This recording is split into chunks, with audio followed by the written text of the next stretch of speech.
let us start with question number 6. Problems of Indian agriculture. First is rapid growth of population.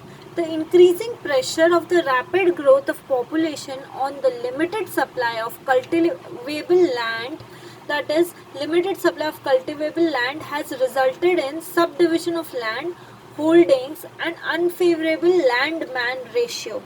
See, India itself is a very large country, and on top of it, the cultivable land, that is, the supply of cultivable land is limited, whereas the population growth, it has been substantially more.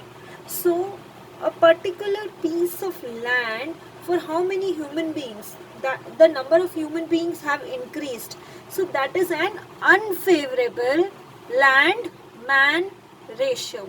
So the key word here is, first, limited supply of cultivable land. Second is unfavorable land man ratio. Due to small holdings, productivity of land is much lower compared to developed countries. Because of small pieces of land holded by so many people, the productivity of land is much lower compared to developed countries. So point number 1, rapid growth of population. Keywords क्या है इसमें? Limited supply of cultivable land, unfavorable land man ratio and low productivity of land. ये words या ये lines याद रखना. Low productivity of land. Now the next point, socio-economic factors like farmers, conservative outlook, ignorance, illiteracy, superstition, etc. stand in the way of adoption of modern technology in agriculture. See, most Indian farmers still using bullock carts, not using proper manure, fertilizers, tractors, the modern technology. Why is it so? Because of ignorance, illiteracy and superstition. So for social economic factors, keywords are ignorance, illiteracy, superstition and modern technology in agriculture. Next point, nature still dominates in our country. It is said to be a gamble of monsoons. Sometimes rain are insufficient और sometimes too much of rain. That is, या तो heavy rain के कारण heavy floods है और या फिर drought है, that is सूखा पड़ा है. So remember keywords: nature, gamble of monsoons, heavy floods or drought. So that if there is heavy flood, what will it cause? Damage and destruction. Even after 7 decades of independence, only 45% of agricultural land has permanent irrigation facility. So you have to remember that you are writing about nature, and in India it is still said to be a gamble of monsoons. Either it is heavy floods or it is drought. And what happens when it is heavy flood or droughts? It causes damage and destruction. Next point, defective land tenure system. Defective land tenure system, and it is standing in the way of its agricultural development. The cultivator has to pay high rent to the landlords and is subject to frequent ejectment by the landlord.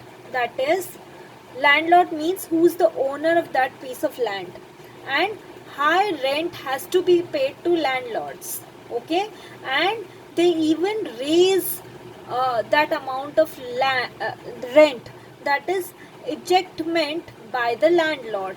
So that is something which does not allow the farmers to earn. Okay, next point, The facility for institutional credit is quite inadequate. That is, institutions like banks or other institutions which help farmers. So, if they want to borrow loan, the Indian farmers find it difficult to do so. It is quite inadequate. Hence, the Indian farmers are exploited in the hands of village money lenders for the supply of finance. See, farmers को भी पैसा चाहिए, right? They need money to buy seeds, to buy manure, for some facilities like maybe bullock carts, tractors. They need money, and they find it difficult to borrow or take institutional credit. So they are exploited by money lenders who supply them finance. That is, again, they will be in a debt trap. High rate of interest will be charged from them, and so on. So Indian farmers are exploited. So the keyword here is Indian farmers are exploited. Then money lenders, use the word money lenders, exploit them for supply of finance. Next point, in the absence of organized marketing facilities, the cultivators are exploited in the hands of middlemen. Most of the cultivators depend on mahajans for sale of their surplus production. यदि बहुत ज़्यादा farmers ने उगा लिया है कोई भी crop, तो surplus production होगा. So they don't have direct contacts in the market. They depend on mahajans for sale of their surplus production. Inadequate storage facilities leads to wastage of surplus production. क्योंकि store करने के लिए may be कई चीज़ें, कई vegetable store करने के लिए कोल्ड स्टोरेज की ज़रूरत है, वो है ही नहीं. So that will lead to wastage of surplus production. Thus farmers are discouraged to produce more. So here the keyword is exploited by the middlemen. Then inadequate storage facilities. Then depend on mahajans. Now the next point. Most of the Indian farmers continue to use outdated agricultural techniques. Wooden plows and bullocks are still used by majority of farmers. Use of fertilizers and new high yielding variety of seeds are also extremely limited. This has kept productivity at low level. So the key point here is outdated agriculture techniques. That is, the farmers are still using wooden plows, bullocks. That is all outdated agriculture technique. पुराने ज़माने का है वो. अभी नए ज़माने में you have tractors, fertilizers, high yielding variety of seeds, but these are extremely limited. Her farmer को ये मिल ही नहीं रहा है. So productivity is kept at low level. आपको एग्रीकल्चर का आंसर लिखते वक्त यूज़ करना है productivity word. Okay, that productivity is at low level because high yielding variety seeds, fertilizers, tractors, new technology is not available to everyone. They are using outdated agriculture techniques like wooden plows and bullocks.